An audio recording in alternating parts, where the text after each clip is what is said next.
Capstone holidays இவங்களுடைய summer சேலில் இப்போ special ஆஃபராக Singapore, Malacca, Kuala Lumpur அப்படின்னு எல்லாத்தையும் கவர் பண்ணி 5 nights 6 days கொண்ட ஒரு குரூப் டூர் பேக்கேஜுக்கு பெர் பர்சன் இவங்க 84,999 சார்ஜ் பண்ணுறாங்க. அடிஷனலாக 2 days லங்காவையும் சேர்த்து நீங்கள் எக்ஸ்ப்ளோர் பண்ணணும் அப்படின்னா 99,999 இவங்க சார்ஜ் பண்ணுறாங்க.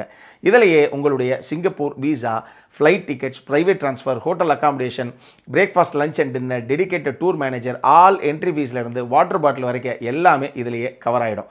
இவங்ககிட்டயே 3 nights 4 daysக்கான ஒரு மலேசியா குரூப் டூர் பேக்கேஜ் 44,999க்கும் 4 nights 5 daysக்கான தாய்லாந்தில் புக்கட் அண்ட் கிராபியை மட்டும் தனியாக எக்ஸ்ப்ளோர் பண்ணக்கூடிய ஒரு குரூப் டூர் பேக்கேஜ் 58,499க்கும் வியட்நாமில் 6 nights 7 days அப்படின்னு எக்ஸ்ப்ளோர் பண்ணக்கூடிய ஒரு குரூப் டூர் பேக்கேஜ் உங்களுக்கு 89,999க்கும் அவைலபிளாக இருக்குது. அப்புறம் என்ன, இந்த சம்மர் ஹாலிடேஸில் உங்களோட ஃபேமிலியோட ஒரு இன்டர்நேஷ்னல் ட்ரிப், அதுவும் அஃபோர்டபுள் காஸ்ட்டில் போகணும் அப்படின்னு காத்துட்ருக்க நபர்களாக நீங்கள் மேலே தர்ற நம்பருக்கு கேப்ஸ்டோன் ஹாலிடேஸுக்கு கால் பண்ணுங்கள். உங்களோட ட்ரீம் டெஸ்டினேஷனுக்கான டூர் பேக்கேஜை புக் பண்ணுங்கள். Hello viewers, welcome to filmi craft. நான் உங்கள் அருண். இந்த எபிசோடில் ஆசிஃப் அலியுடைய நடிப்பில் ஒரு மலையாள படமாக நம்ம ஊர் தேட்டர்ஸ்லேயே இன்றைக்கி வெளியாக இருக்கிற சார்கேட் படம் எப்படி இருக்குது அப்படின்னு தான் இங்கே நம்ம பார்க்க போகிறோம். இந்த படத்தில் நம்ம கதாநாயகன் ஆசிஃப் அலி இருக்காப்லையே, அவர் கல்ஃப் கண்ட்ரிக்கு வேலை தேடி போயிருக்காப்புல. இவருக்கு வேலையும் கிடைச்சபாடு இல்லை, இவரால் தங்குற ரூமுக்கே வாடகை கட்ட முடியாத ஒரு சூழ்நிலையில் இவர் இருக்காப்புல.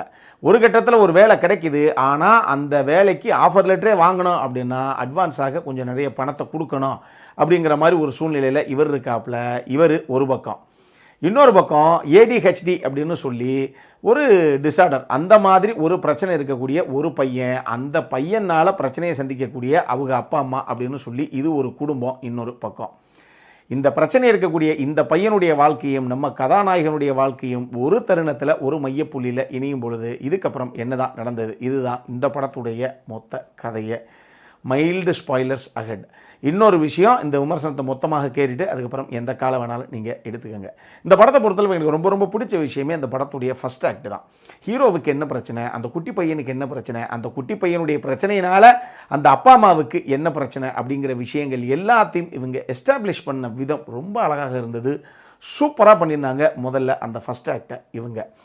படத்தில் ஆசிஃப் அலி ரொம்ப நீட்டாக அந்த கதாபாத்திரமாகவே நின்றிருந்தாப்புல. அதுவும் குறிப்பாக அவர் ஃப்ரெண்டுக்கிட்ட எமோஷனலாக ஒரு விஷயம் பேசுவார். அந்த பர்டிகுலர் சீன் அவர் நிறைய சீன் நல்லா பண்ணியிருந்தார். பட் அந்த பர்டிகுலர் சீனை ரொம்ப அட்டகாசமாக ஹேண்டில் பண்ணியிருந்தார் ஆசிஃப் அலி.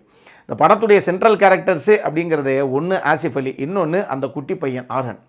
அந்த பையனும் அந்த கதாபாத்திரத்தை எந்த அளவுக்கு அந்த பையன் புல் ஆஃப் பண்ணியிருந்தான் அப்படின்னா, ஒரு கட்டத்துக்கு மேலே அந்த பையனை பார்க்கும்போது நமக்கே ஒரு சில இடங்களில் கோவம் வருது. என்னோட சும்மா இருக்க மாட்டியாங்கிற அளவுக்கு நமக்கு ஒரு கடுப்பு வருது. அந்தளவுக்கு ரொம்ப கணக்கச்சிதமாக அந்த குட்டி பையனும் அதை பண்ணியிருக்காப்புல. இந்த 2 கதாபாத்திரங்கள் போக தீபக் பரம்போலுடைய கதாபாத்திரமும் சரி, திவ்யா பிரபாவுடைய கதாபாத்திரமும் சரி, 2 பேரும் அந்த கொடுக்கப்பட்ட கதாபாத்திரத்தை ரொம்ப நீட்டாகவே புல் ஆஃப் பண்ணியிருந்தாங்க. சப்போர்ட்டிங் காஸ்ட் நடித்தவங்க எல்லாரும் தேவையான விஷயத்தை ஸ்க்ரீனில் கொண்டு வந்தாங்க அப்படின்னு நம்ம சொல்லலாம். இந்த படத்துடைய கதைக்கிழமை கல்ஃபில் நடக்கிறதாகத்தான் சித்தரிக்கப்பட்டிருக்கு. சினிமோட்டோகிராஃபியும் சரி, நம்ம கோவிந்த் வசந்தாவுடைய மியூசிக்கும் சரி, 2 பாடல்கள் நினைக்கிறேன், பேக்ரவுண்ட் ஸ்கோரிங், தேவையான விஷயங்கள் எல்லாமே உள்ளே இருந்தது அப்படின்னே நம்ம சொல்லலாம். இந்த படத்தை பொறுத்தளவுக்கு ஃபஸ்ட் ஆக்டை எந்த அளவுக்கு சுவாரஸ்யமாகவும் இன்ட்ரெஸ்டிங்காகவும் ப்ரெசென்ட் பண்ணியிருந்தோ இந்த டீமு, அதுக்கப்புறம் வேறு எதையுமே ப்ராப்பராக இவங்க பண்ணலை. கதாநாயகனுக்கு என்ன பிரச்சனை, அந்த பையனுக்கு என்ன பிரச்சனை, அதனால் அந்த குடும்பத்துக்கு என்ன பிரச்சனை அப்படிங்கிறத ஃபஸ்ட் ஆக்டில் ரொம்ப அழகாக இவங்க போர்ட்ரே பண்ணிவிட்டு அங்கே இருந்த அடுத்த கட்டத்துக்கே கதைக்களம் நகராமல் திருப்பி இந்த குடும்பத்துக்கு கதாநாயகனுக்கு என்ன பிரச்சனைங்கிறத இன்ட்ரோல் பிளாக் வரைக்கும் ஓடிக்கிட்டு இருக்கு. கரெக்டாக இன்ட்ரோல் பிளாக் இவங்க விடும்போது தான் பரவாயில்லையே, வித்தியாசமாக ஒரு சம்பவத்தை பண்ணியிருக்கேன் அப்படிங்கிற மாதிரி கொஞ்சம் எந்திரிச்சு உட்கார வச்சாங்க இவங்க. ஆனால் இங்கேருந்து ஹீரோ இப்போ எப்படி இங்கேருந்து தப்பிக்க போகிறாப்புல, இல்லை இந்த பிரச்சனையில் எப்படி சால்வ் பண்ண போகிறாரு அப்படின்னு நம்ம எதிர்பார்த்தா அவர் கடைசி வரைக்கும் அந்த பிரச்சனையை சால்வ் பண்ண மாதிரியே தெரியல. சும்மாவே கூட்டு தான் சுற்றுறாப்புல. மொத்த செகண்ட் ஹாஃப்லையும் இம்மி கூட சுவாரஸ்யம் கிடையவே கிடையாது. இந்த பையனுக்கும் நம்ம கதாநாயகனுக்கும் இடையிலான அந்த எமோஷனல் சீக்வன்ஸோ இல்லை ஒரு நல்ல பாண்டிங்கோ கூட பெருசாக என்னவோ நமக்கு ஒரு கனெக்டை கொடுக்கவே கிடையாது. அந்தளவுக்கு எமோஷனலாக அது கன்வே பண்ண படமும் இல்லை அப்படின்னு தான் நான் சொல்லுவேன். இவங்க எடுத்துக்கிட்ட அந்த ஒரு சின்ன கதைக்கு இவங்க எடுத்துக்கிட்ட லென்த்து ரொம்பவே ஜாஸ்தி. 2 மணி நேரத்துக்கு மேலே அந்த படம் ஓடுது. செகண்ட் ஹாஃபெல்லாம் நம்மளுடைய பொறுமையை ரொம்ப ரொம்ப சோதிக்குது. ரொம்ப ஃபீல் குட் ட்ராமாவாக வரும் அப்படிங்கிற மாதிரி நினச்சி இவங்க பண்ணாங்க போல் தெரியுது. நமக்கு அது ரொம்ப பிளைன் ட்ராமாவாக கொஞ்சம் போரிங்காகத்தான் போகுது பல இடங்கள் செகண்ட் ஹாஃபை பொறுத்த மட்டும்.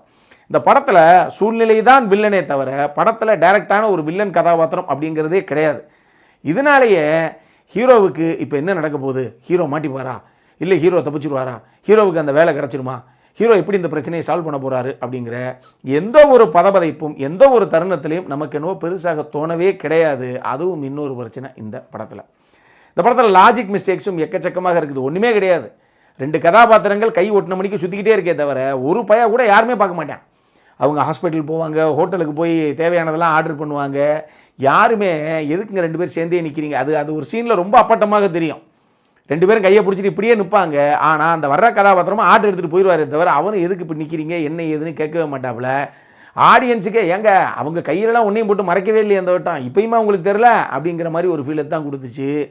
அந்த அளவுக்கு லாஜிக்கலி பல விஷயங்கள் இன்னும் கொஞ்சம் சிரத்தை எடுத்து இவங்க பண்ணியிருக்கலாம். மொத்தமாக இந்த படம் எப்படி இருக்குது அப்படின்னு கேட்டிங்கன்னா, நம்மளை பொறுத்தளவுக்கு ஒரு ஆவரேஜான வாட்ச் தான் இந்த படம்.